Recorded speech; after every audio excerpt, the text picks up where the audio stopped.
kasi wala pa rin akong magagawa, I urge just everybody to take into account the exploits of Lapu-Lapu. So when I became president, I made a promise that I will recognize the very first, I don't know what was our name before because Philippines is from King Philip, but he resisted imperialism. And of course, maybe when they were overwhelmed by the Spaniards, he died.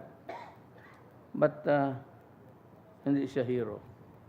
Ngayon, gumawa ako ng executive order or city proclamation, I do not know.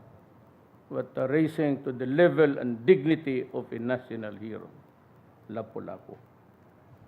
Kaya, pasalamat ako sa commission for agreeing with me